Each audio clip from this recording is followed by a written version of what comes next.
Hello everybody, welcome back to Jordan Golf TV, where we are talking about all things golf. And in today's episode, I want to share with you guys my best round of golf ever.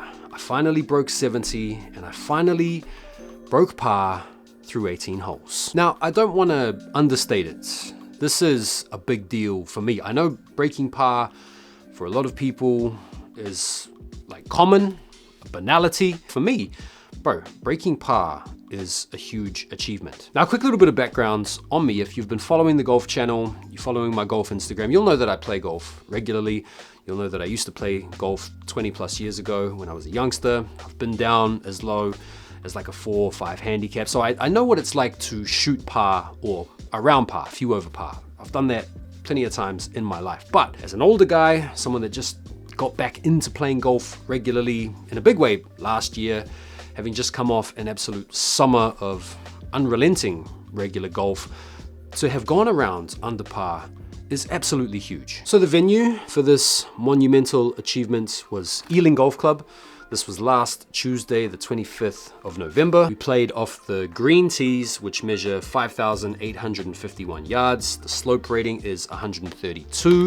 The conditions were soft, because it's been raining a lot up until last point. Actually, it's still raining a lot even now. And the conditions were dry, but windy. To give you a little bit of context about my game, basically in the month of November, my game had been trending in the right direction. I'd spent much of the month of October kind of struggling with my game a little bit. I actually got to the point in October where I thought I was playing a little bit too much golf, if that makes sense to any of you guys out there. But right at the back end of October, I played around at the Royal Automobile Club, where in the last 3 or 4 holes, I started to feel something in my swing. I started to concentrate on abbreviating my follow through, Tommy Fleetwood style, and sort of just developing this feeling at impact where I felt really solid, really balanced, and then holding that 3/4 follow through enabled me to swing with speed, but finish balanced, and ultimately just get a much better strike on the ball.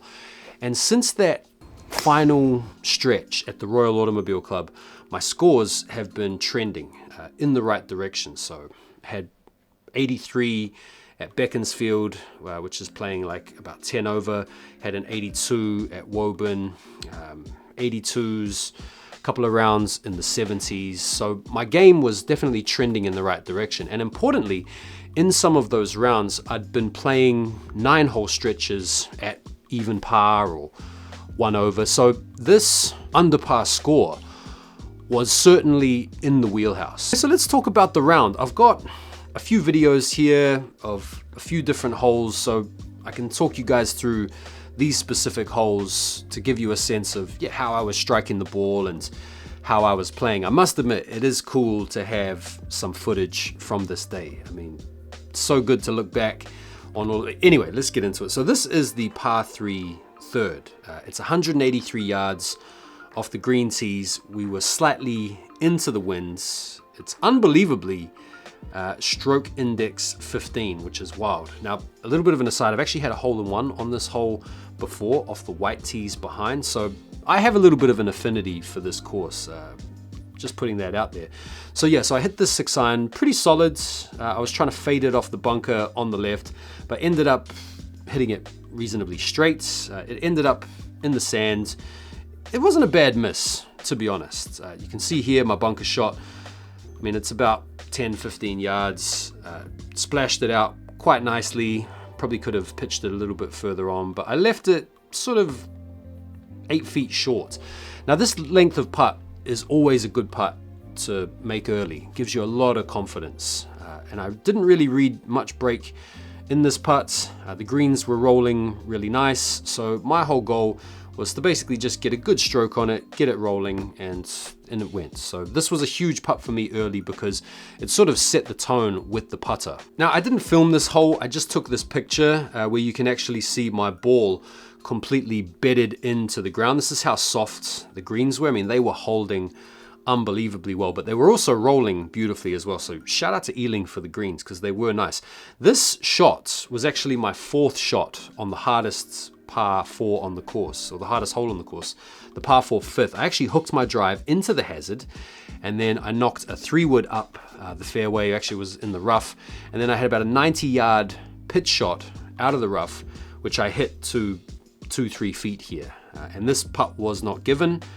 Or maybe it was given, but I did hold it out nonetheless anyway for the scorecard. So this was an unbelievable pitch shot, which I managed to make a bogey with. I've got to share this shot here because this is on the 7th hole, so the next hole. So right now, after 6 holes, I'm 1 over par. On the 7th hole, it's a par 5. I hit a nice drive, but my second shot was blocked out by the tree that you can see here.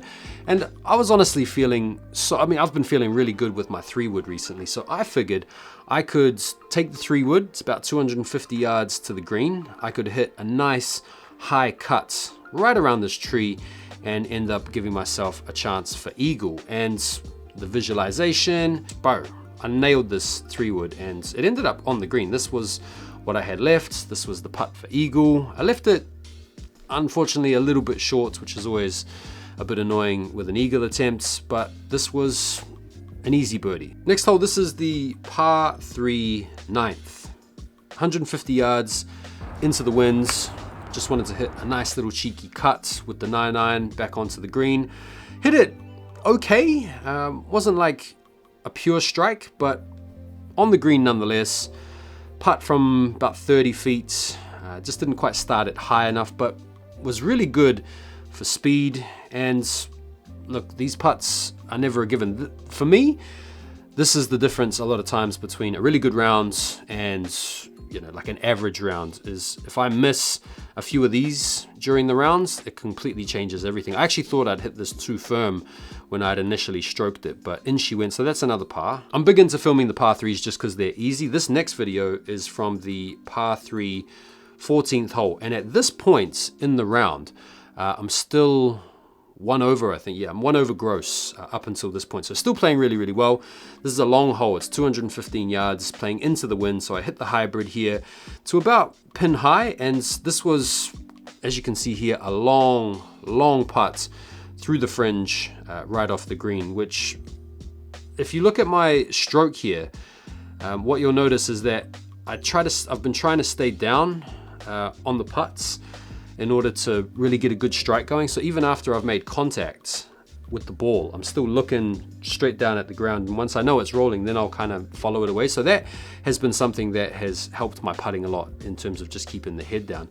Again, another one of those like tricky little 4-footers, these things, or 3-4-footers, these things are easy to miss and you can get in your head with them if you're not putting well. But yeah, I was putting great today, so this was another really great 3. I had a nice par on 15, and this putt right here, this is for birdie on 16. So this is the putt that I made in order to take me under par for the entire day. 18th hole, I needed 3 to break 70.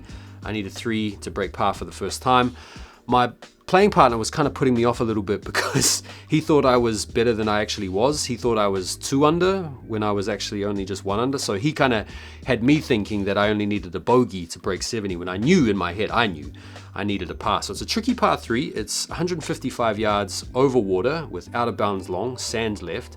I played the 8-iron because we're slightly uphill into the wind and I tugged it. When I first hit this shot, I thought it was cooked. I thought it was toast. I thought either it's going to go long and it's going to be out of bounds, or it's going to be too far left and it's going to go into the water. Thankfully though, it was dry, although it was down in a bit of a ditch with a bit of a chunky lie, and I had to chip it up over this bunker that you can see. I didn't really fancy this shot.